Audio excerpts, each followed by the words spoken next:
This is for YouTube. Yeah. You want to be on YouTube? Yeah. All right. Good evening, Washington, D.C. This is Nate Derenge, running for chairman of D.C. Council. Right here, I'm on Minnesota Avenue in Southeast D.C. I'm here with Isaac Smith, and we are going to be discussing some, just basically some things about our mayor. And she's been our mayor for 2 terms now. She looks to be going for her 3rd term. And yeah, I think it's just good to reflect and see what are her big problems right now, and hopefully how she can maybe solve them for the future. First thing I want to talk about is the sanctuary city issue.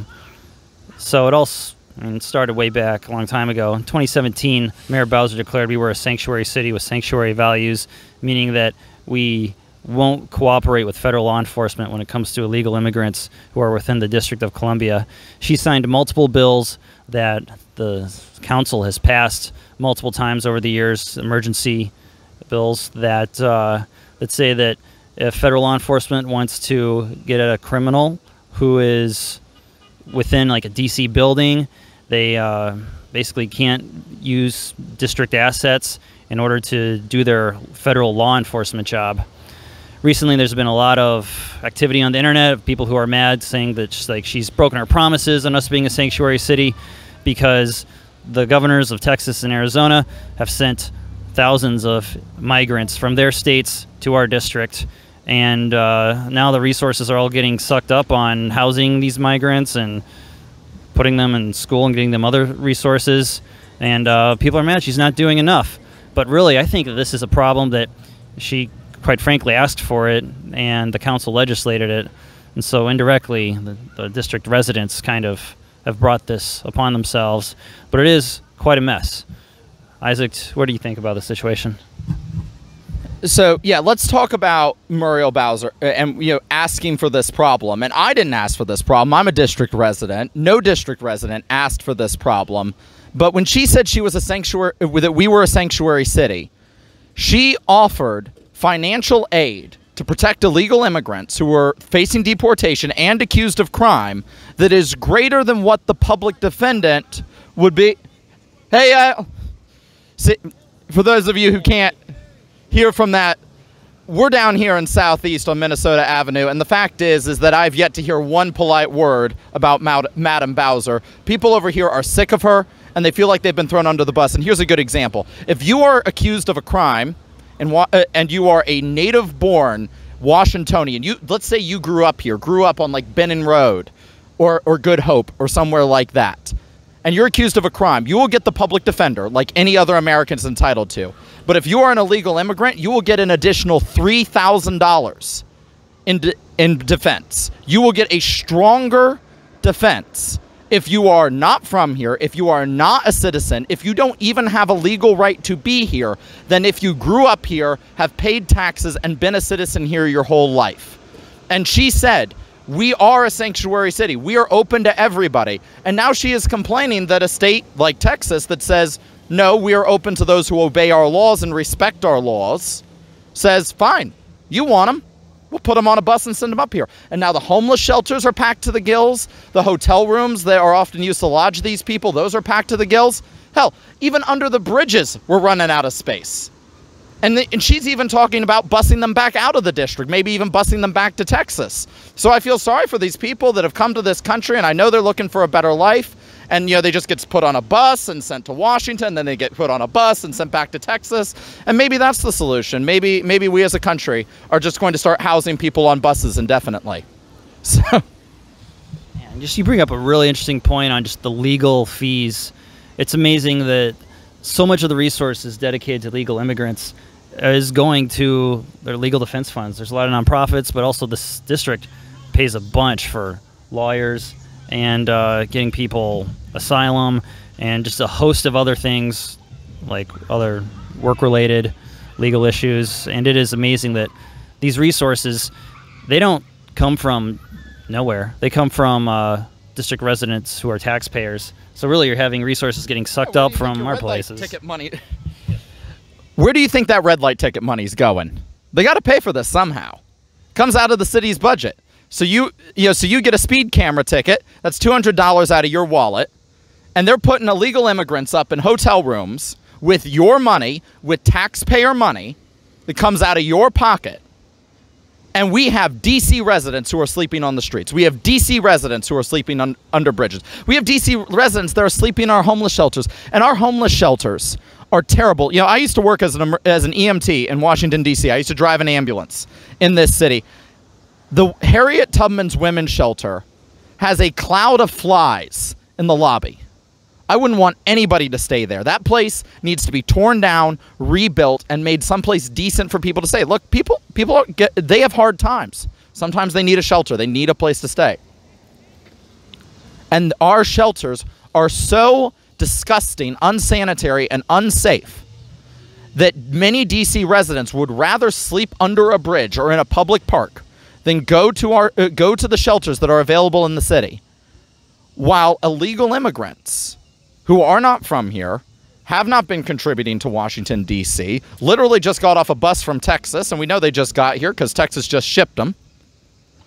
They're the ones who are getting the hotel rooms. And I think that every district resident who is looking for a better life should be outraged by that. That people who voted Muriel Bowser in are being pushed to the back of the line. And I don't know how she lives with herself. I don't know how she thinks that's fair. And so I say, you know, if you're watching this, if you're a district resident, say no. District residents are going to come first. American citizens are going to come first. And we are not importing anybody else until our people are not sleeping on the streets anymore. It's like D.C. first instead of America first. So I think it's a fine policy. And I think the thing that you said, Isaac, that I think is important is saying people who contribute. Like, I think immigrants are great. I love immigrants, especially ones with PhDs who are very highly skilled and bring a ton of value with them. But regrettably, illegal immigrants are de facto criminal because they broke the law to get here. And just in general, they're not producing a lot of value. They're really just a huge weight and strain on the taxpayer. So I'm not anti-immigrant. I'm anti-legal immigrant. And I think what the mayor has done is really just, put forth, prioritized non-citizens who aren't really contributing and shouldn't be here. And frankly, she should let further law enforcement do their job and let that legal process take place.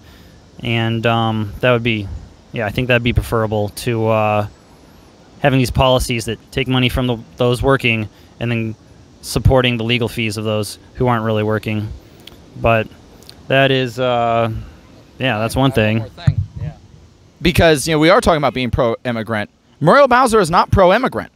Because, we're down here in Southeast. Immigrants are running a large portion of the businesses down here in Southeast. A lot of our liquor stores, bodegas, all of these things, all of these places where people go to shop. A lot of these services are being provided by immigrants. But I've known multiple business owners in this area who have been robbed multiple times. One guy...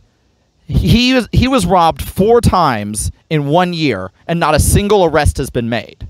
So Muriel's up there saying, oh, I love immigrants. But when they come here and they provide services to district residents, and they are the victims of crime, crimes committed against them are not taken seriously. They're not prosecuted. And so D.C. is a place where you can point a gun in an immigrant's face. And you will be allowed to continue doing that. You will be allowed to continue to walk the streets. You will not be arrested. You will not be stopped. So Muriel Bowser will say she's pro-immigrant. But you see how the immigrants who come here and provide services to the district are treated. And I think that's absolutely abysmal. Brings up some upcoming legislation. I don't know if it'll pass, but I do know I was at the meeting with ANC 8C where they're supporting legislation that lets non-citizens vote in local elections. I thought that was very concerning for me if D.C. crosses this progressive threshold where someone who is not committed, doesn't have citizenship, is allowed to make decisions by voting. And for me, I think, this will change a lot of the demographics of the voter base. But I'm curious to see what happens with that. I don't know if she's trying to make a play towards certain demographics with in regards to voting with upcoming legislation. But we'll see what happens. It's like, yeah.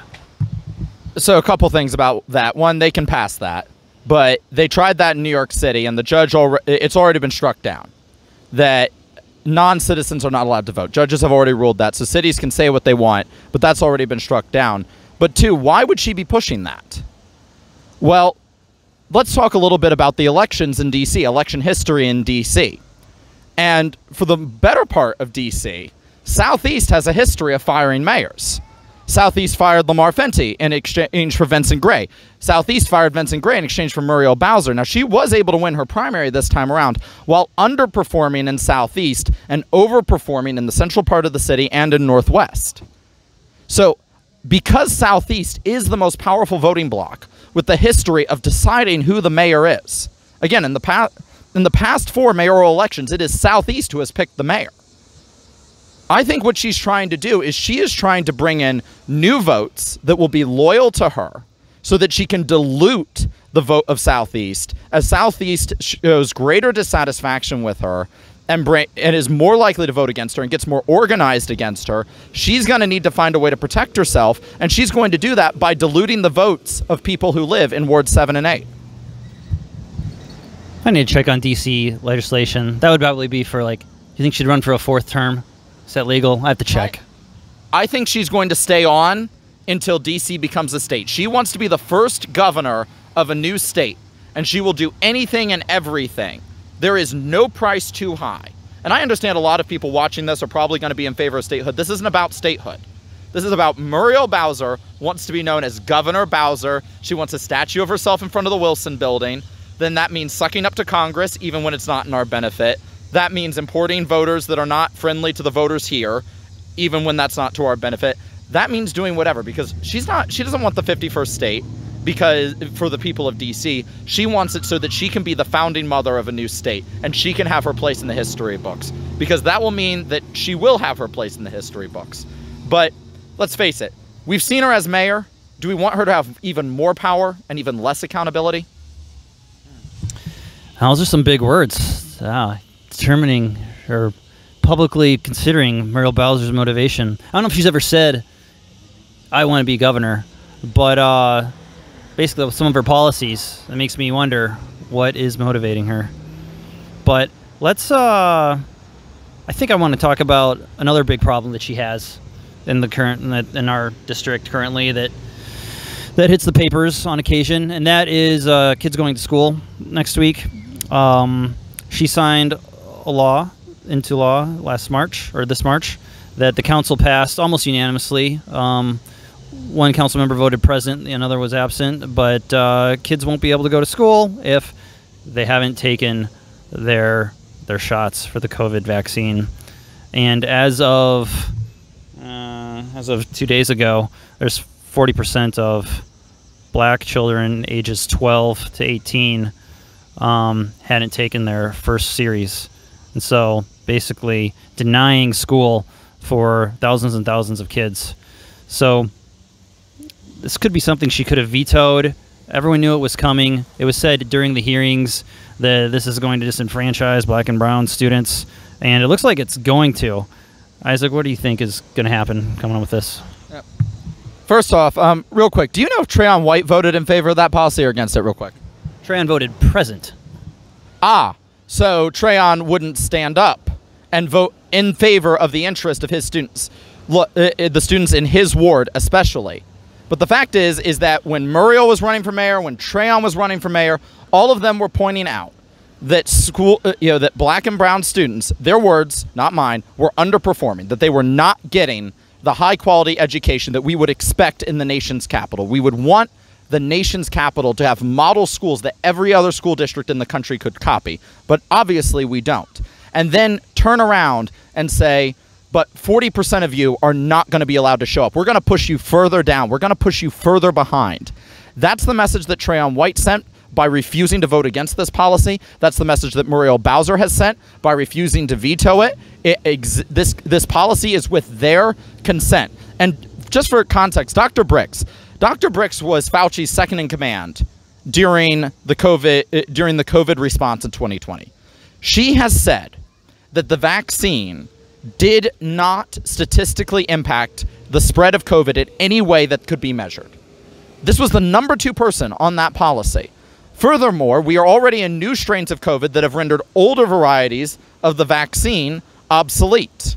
I was vaccinated because I work in healthcare. You know, it wasn't really my choice, but I decided that I liked being able to afford things like food and rent.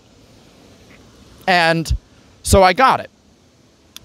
But they are telling me now, I am receiving notifications, I currently work in Virginia, from the Virginia Department of Health, that I should consider getting boosted, that I should consider another round of vaccines because the vaccine is becoming obsolete. Now, this is not mandatory in Virginia. I had my immunity checked, and they found that I had very, very strong antibodies. So I'm not going to get it because they've done blood work and found that I already have the immunity.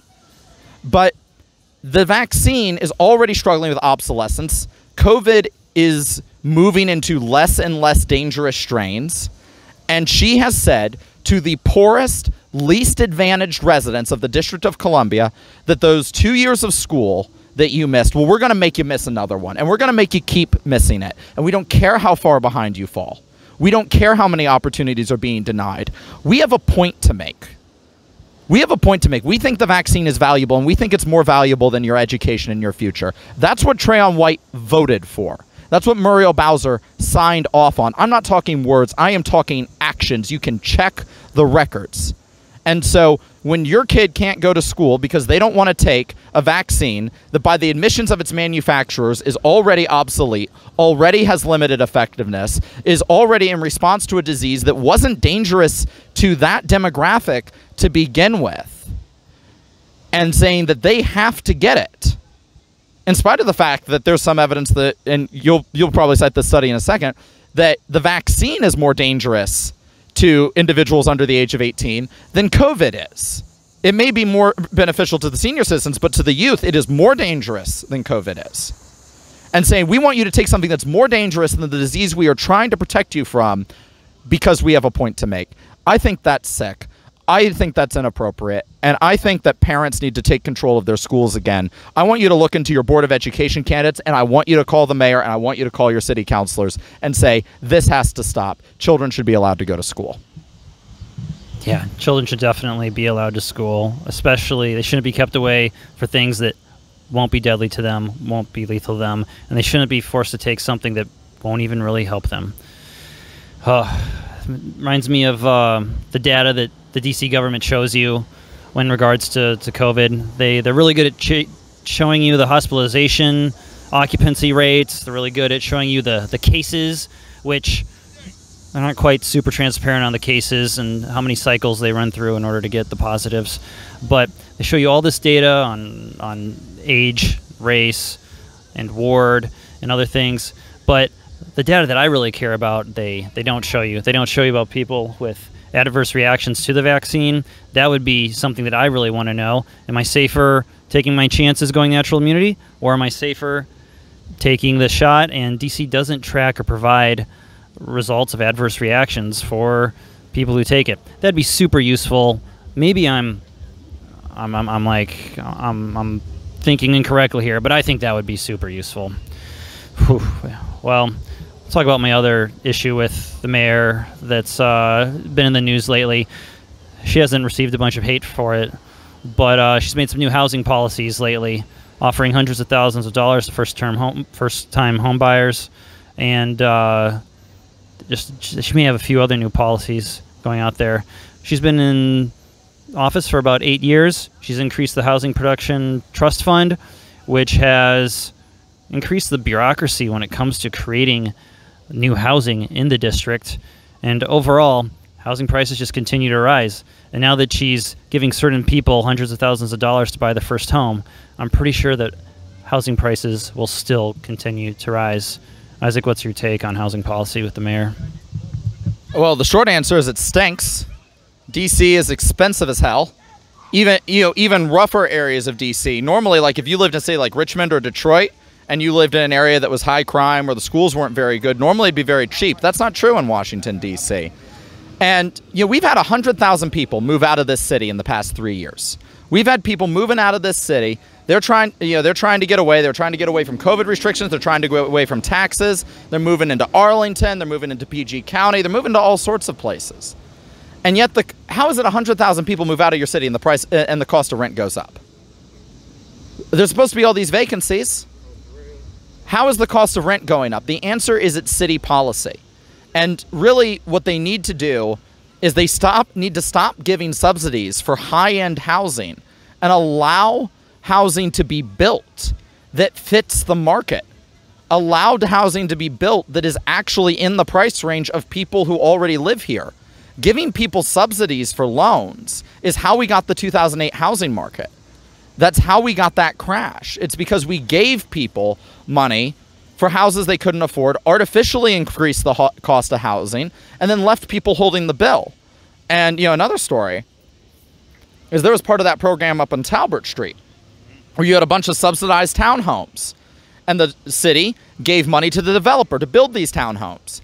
And then they guaranteed mortgages for people to buy these townhomes.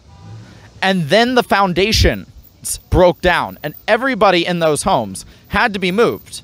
And the city is paying to put them up in new housing, and the city should, because the city paid to put them in that initial housing. But they still have to pay those mortgages on houses that are uninhabitable. There's no buyback program. There's no way for them to get it back. So the city, you have a situation where you have people who are living in another house at the city expense, but they are not able to get any restitution for the house that they own. They still have to pay the mortgage on the house that they own, even though the house cannot be sold, money cannot be borrowed against it, because it's uninhabitable. The foundations are giving out. And look, I hope it's fixed. I wish luck to everybody who is in there, and I'm glad people were able to be moved out of there.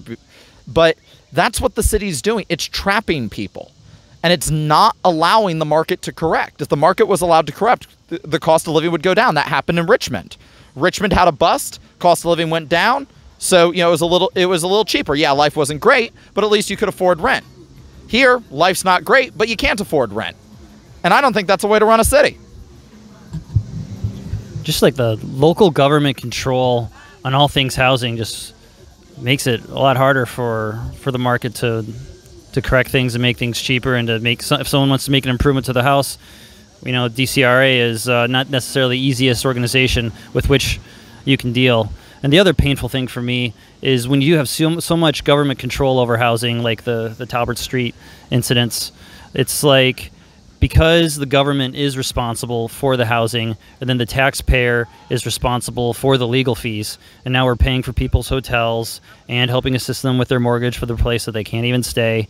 And it's just the result of, I think it's a sad consequence of, like, if I may say, socialism, where me, Nate the taxpayer, is now responsible and paying for the liabilities of the decisions of my local government, when really, if just independent people, there's fewer regulations and fewer programs and fewer liabilities tied to the district, then there'd be fewer people suing the district and DCHA and other government-related entities, and just individuals would have their own liability, and that would decrease our taxes if we all just had more control of our properties and the ability to build. And this is, anyway, I go into some more things. Under the mayor, we've increased a lot of different housing programs. There's at least like 27 programs dealing with housing in this town, and they all suck up a lot of the supply, because there's people in housing that's rent controlled. There's public housing that's straight up there.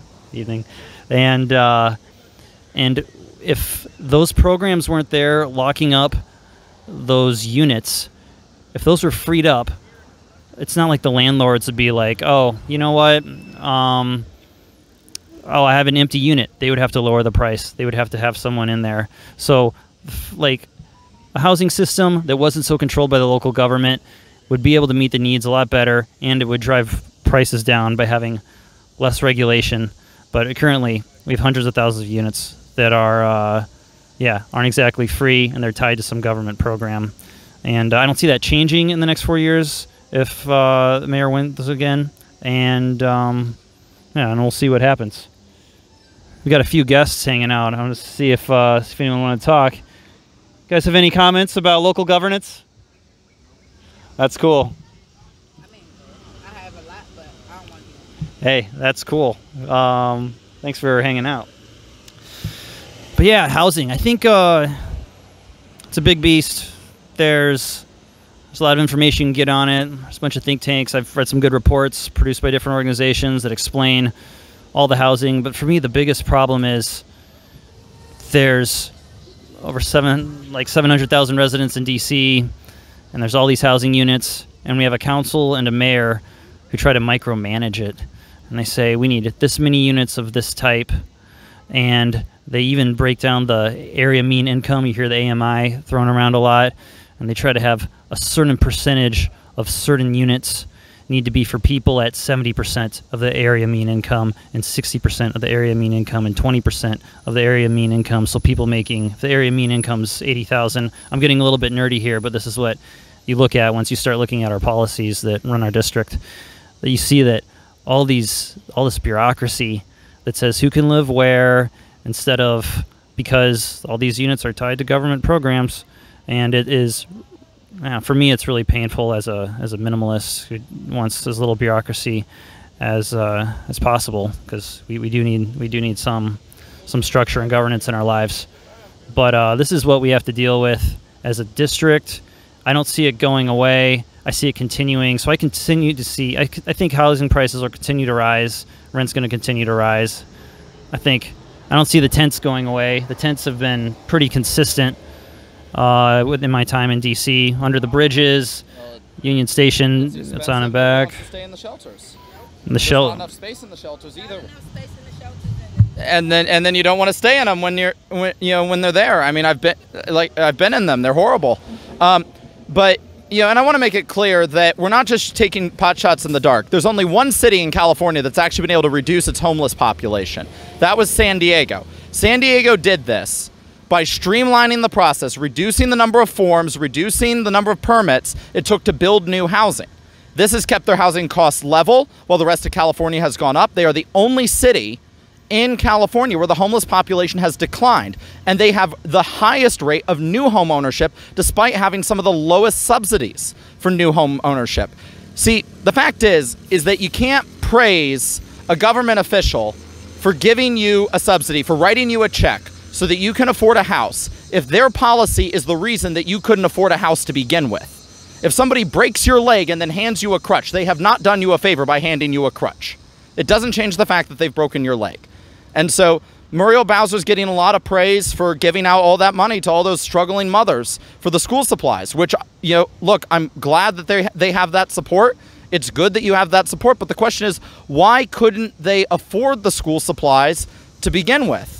Well, they gave $1,000, but, if we didn't have as many of these speeding cameras around here, they wouldn't have had $600 taken out of their pockets. And by the way, if you don't respond to that quickly, that doubles. So if you don't, if your mail's not reliable, and I live around here and my mail's not reliable, that means if the ticket is late coming to you in the mail, it doubles. So that's those 3 speeding cameras for going 11 miles over the speed limit on a deserted street go from $600 to $1,200. But here's $1,000 to help you pay for school supplies. Well, maybe if we just took the speeding cameras away, there'd be more mothers who'd be able to afford school supplies. In the district government, they're always talking about how to help people who are struggling, but they never talk about empowering people to be able to help themselves. And that's my concern. And that's what we want to fix. And, we've been talking a lot about Muriel Bowser. Muriel Bowser's been in there for 8 years. Since then, crime has gone up, murder rate's gone up, cost of living has gone up, the traffic's gotten worse, the parking's gotten worse, there's trash everywhere. You got... It's always been high, but we're going back to 1990s levels here. We set a record this year. We're up 21% from last year alone. We have a lot. Having these kids that shouldn't have kids. No, What? no, that's not it. It is. I don't think that's part of the problem. I think part of the problem is you have a lot of people coming newly to this area that's from other areas. They still with some And youngins. wherever they were, they gotta reestablish themselves. So if they was doing bad there, they wanna come here and do bad and raise havoc. So we gotta look at that too. Right. Yep. If they were doing bad So- here, so from the beginning, So you bring it. from the beginning, those people doing bad then. What I'm saying is they was- moved from one crime They ain't area learned nothing then. to another one. Yeah, exactly. They did. okay. They didn't learn But nothing. All they for did was move into another for area. whatever reason, they moved from down south or wherever they moved Okay. from. They came up here Uh huh. and started raising havoc. Sorry. Okay. Immigration too. You gotta Okay. look at the people that's coming across the border. Uh-huh. And all that impacts. You got And people I used That's to it. look. I used to ride around on an ambulance. We got fentanyl. We got K2. What We got that ambulance- what everywhere. ambulance you I work used to work for AMR. I'm working in Virginia right now because I needed my schedule open. I'm going back to school.